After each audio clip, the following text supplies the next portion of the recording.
안녕하십니까. 미래에셋증권에서 중국 증시 열심히 보고 있는 박수진입니다. 이번 주 보이는 차이나의 주제는 2025년 중국 경제 성적표 점검.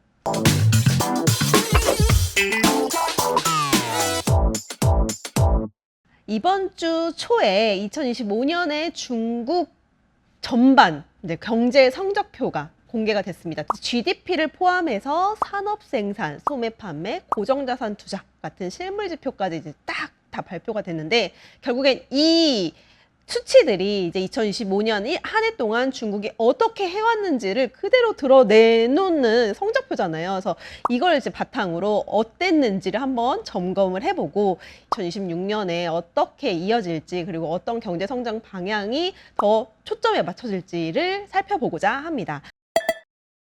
우선 연간 GDP는 우선 목표치인 5%를 달성을 했습니다. 다행이기도 하고, 근데 이제 2026년에 이게 5%를 더 이어갈 수 있을지에 대한 아직 불확실성은 있긴 하지만, 그래도 아마 5% 내외로 달성을 하기 위해서 또 아마 수치가 제시될 가능성이 높아 보인다. 그건 양회에서 발표될 예정이고요. 그리고 이제 실물 지표를 살펴보면 산업 생산은 5.9% 증가했고, 소매 판매도 3.7% 증가했는데 고정자산 투자 요거는 또 마이너스를 기록을 했습니다. 그래서 여기에서 조금 더 성장할 수 있었지만 약간 발목을 잡혔구나 확인할 수 있었고요. 그리고 이제 어쨌든 경제 성장의 또 일부 한 축을 담당하고 있는 수출이 이제 2025년 중국의 수출 지표가 굉장히 좋았습니다. 위안화 기준으로 6.1% 상승을 기록을 했다라는 점. 그래서 절대적인 숫자로만 봤을 때는 생산과 수출이 경제 성장의 핵심 동력으로 작용을 했구나 정도 이제 해석은 할 수 있는데요. 그 안에서 또 우리가 인사이트를 얻고 방향성을 좀 찾을 수가 있겠다 싶은 부분들이 분명히 있더라고요. 우선은 가장 안 좋았던 것부터 살펴보도록 하겠습니다. 고정자산 투자 부분을 좀 살펴볼게요. 고정자산 투자 안에는 뭐 제조업 투자, 인프라 투자, 부동산 투자 이게 좀 나눠져 있죠. 근데 결국에 중국의 그리고 고정자산 투자의 발목을 잡았던 것은 부동산 투자였습니다. 역대 최저치를 기록을 했습니다. 2020년에 코로나 때 거의 마이너스 16% 수준으로 이제 확 꺾였었는데 그래도 좀 회복을 하다가 또 헝다 사태 2021년 헝다 사태 이후로 이제 중국의 부동산은 점점 하향했다라는 거고요. 사실 또 여러 가지 회복 정책이 나오긴 했지만 그래도 유의미한 회복세를 지금 현재까지도 보여주지 못하고 있고 결국에는 2025년 말을 기준으로 봤을 때는 코로나 시기보다 더 안 좋은 증가율을 나타내면서 이제 부동산이 굉장히 큰 리스크로 자리 잡아 있구나. 그리고 굉장히 좀 회복을 하기 위해서 이 부분이 좀 같이 가져야 되는데 이게 좀 어려울 수도 있겠다라고 좀 비관할 수도 있을 것 같다라는 생각을 좀 했습니다. 그런데 우선은 중국은 이제 이 몇 년 동안 그 헝다 사태 이후로 지금 4년이 넘었죠. 그래서 그런 상황 동안 지금 중국의 구조조정, 그 성장 엔진을 바꾸려고 하는 구조조정이 계속 이뤄지고 있는 과정이기 때문에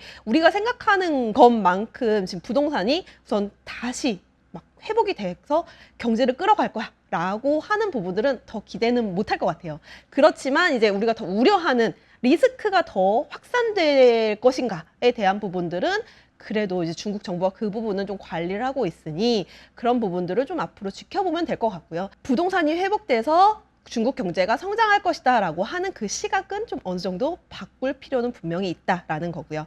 그리고 제조업 투자, 그래도 부동산은 굉장히 안 좋았지만 부동산을 제외하고 보면은 제조업 투자 쪽에서도 그래도 플러스를 좀 유지를 하는 성격이 있었다라는 건데 그 플러스를 유지할 수 있었던 배경에도 또 무엇이 있냐. 옛날 전통 제조업에 투자를 많이 해서 생산 시설을 확장하고 이런 국면이 아니다. 설비를 교체하고 노후화된 설비를 교체하고 자동화시켜서 그리고 에너지 효율을 좀 개선시켜서 어쨌든 좋은 생산 능력을 끌어올리기 위해서 투자가 이루어졌다라고 보시면 좋을 것 같습니다. 생산의 질을 높이겠다라고 하는 목적이 굉장히 뚜렷한데 그런 측면에서는 숫자 자체는 아까 그 부동산 확 꺾이는 그런 거와 대비해서 뭐 우주항공 설비 제조라든지 정보 서비스 투자 관련된 부분에서는 두 자릿수를 나타냈다라는 부분들을 좀 집중해서 보시면 좋을 것 같습니다. 자, 그럼 두 번째로 생산으로 넘어가 보도록 하겠습니다. 아까 투자 지표가 마이너스였잖아요. 그럼 투자 지표가 안 좋았으니까 생산 부분에도 굉장히 좀 좋지 않은 거 아니냐라고 좀 생각하는 구조가 옛날에는 있었지만 지금 오히려 투자는 안 좋았는데 중국의 생산은 너무 좋았단 말이죠. 그렇기 때문에 2025년 내부적으로 중국은 저가로 그리고 외부로 밀어내기, 내수가 안 좋으니까 이런 부분들로 인해서 생산을 굉장히 많이 했던 그런 부분들도 분명히 있습니다. 그리고 너무 지금 공급 과잉 현상도 있었기 때문에 생산 지표가 굉장히 좋았던 것도 많은데요.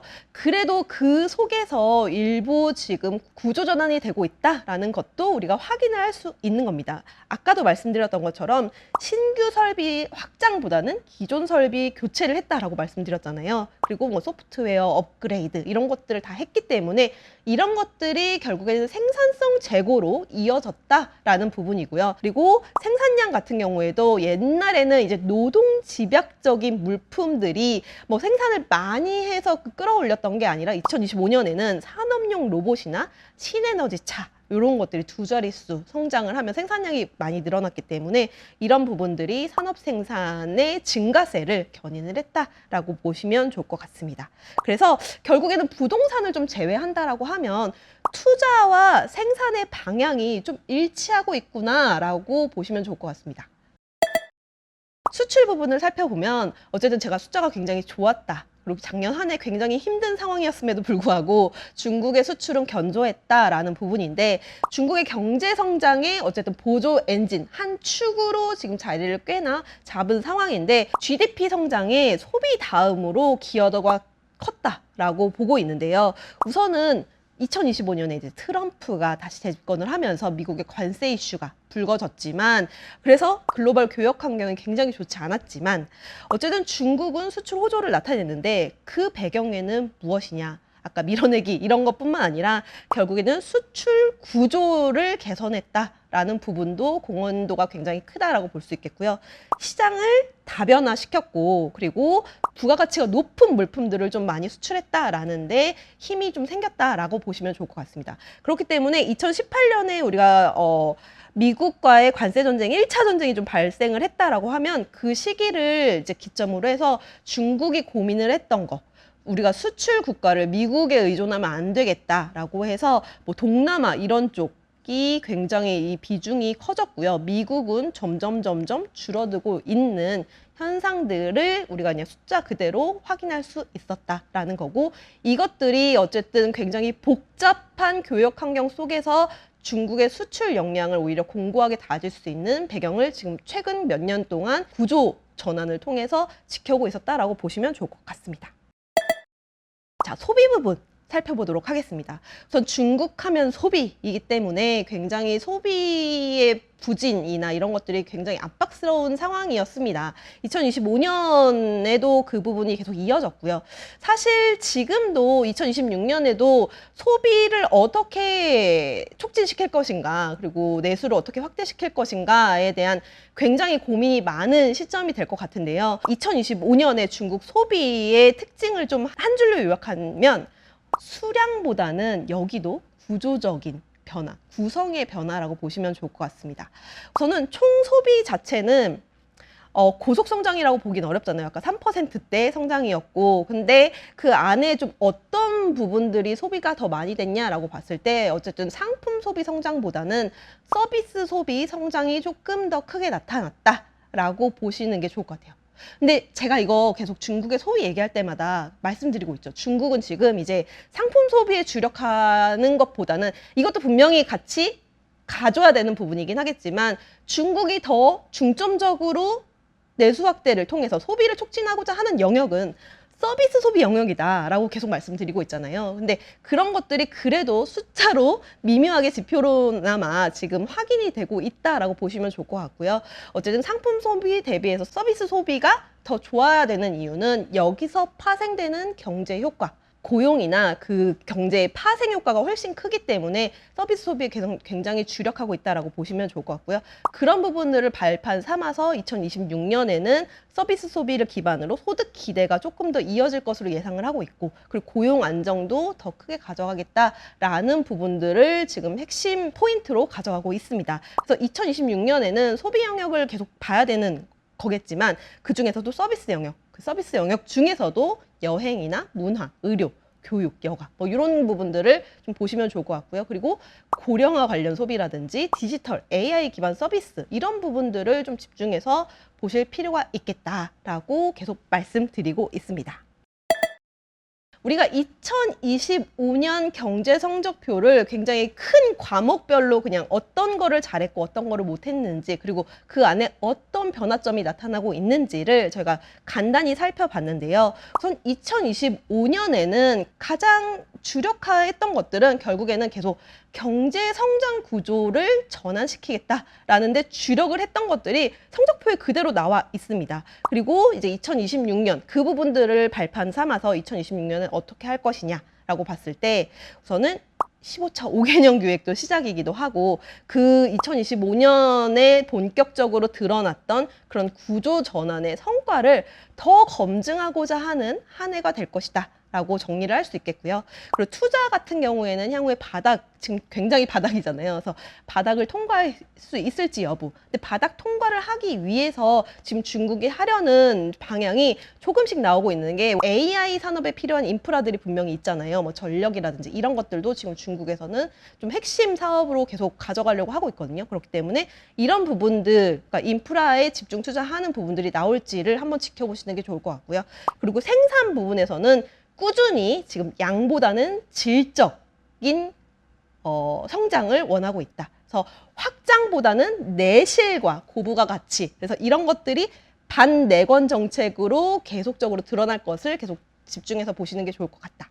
그리고 수출 같은 경우에는 이제 좀 작년에 워낙 기고 기저 효과가 좀 높기 때문에 성장이 더 많이 나타나지는 않을 것이다라고 지금 중국에서도 기대감을 많이 낮추고 있는 상황이에요. 그래서 성장보다는 대내외 환경이 조금 더 안정됐으면 좋겠다라는 기대가 있더라고요. 그래서 이런 부분들을 지켜보면서 지금만큼만 해도 자기들은 나쁘지 않다라고 얘기를 하는 부분이고, 소비 같은 경우에도 계속 말씀드리고 있는 구조적 전환, 서비스 소비 확대 이런 부분들을 동반해서 완만한 회복세를 기대한다라는 것들을 좀 2026년에 관전 포인트로 두시면 좋을 것 같습니다.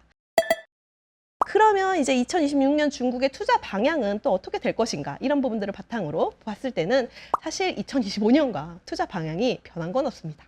계속적으로 정부 육성 고부가 가치 산업을 보시는 게 좋겠죠. 그 안에는 AI, 반도체, 휴머노이드, 자율주행, 뭐 전력 인프라 이런 것들을 계속 같이 보시는 게 좋을 것 같고요.